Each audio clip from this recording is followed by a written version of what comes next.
नेपालका प्रसिद्ध मन्दिर तथा हिन्दूहरूको 12 ज्योतिर्लिङ्ग मध्ये एक श्री पशुपतिनाथ मन्दिरमा भारतका तत्कालीन प्रधानमन्त्री राजीव गान्धीलाई प्रवेश गर्न दिएको थिएन, जबकि त्यस बेला पनि पशुपतिनाथ मन्दिरमा पुजारीहरू भारतीय नै थिए। भारतीय पुजारीहरूले पनि आफ्नै देशका प्रधानमन्त्रीलाई पनि उक्त मन्दिरमा प्रवेश गर्न किन दिएन त? यो सबैले बुझ्न जरुरी छ।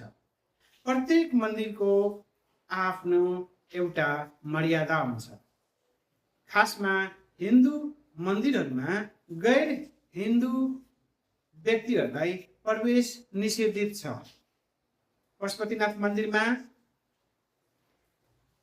भारतका प्रधानमन्त्री भए पनि प्रवेश गर्न जाँदाखेरि पुजारीहरूले गैर हिन्दू भएको कारणले रोकेका थिए, किनभने राजीव गान्धी हिन्दू धर्म मान्दैनथे, उनी इसाई धर्म मान्दथे। हिजो जानकी मन्दिरमा पनि यस्तै भएको।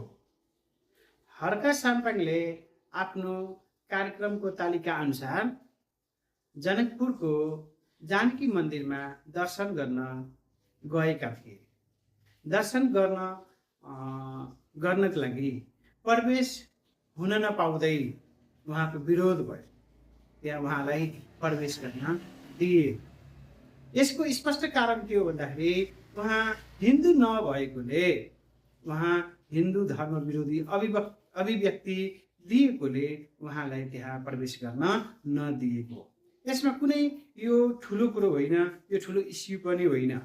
यसमा चाहिँ हर्क साम्पाङले बुझ्नुपर्ने कुरा हो। किन त भन्दाखेरि उहाँ हिन्दू धर्म नमान्ने तर हिन्दूको आस्थाको केन्द्रको जानकी मन्दिरमा जानुपर्ने कारण चाहिँ के हो त?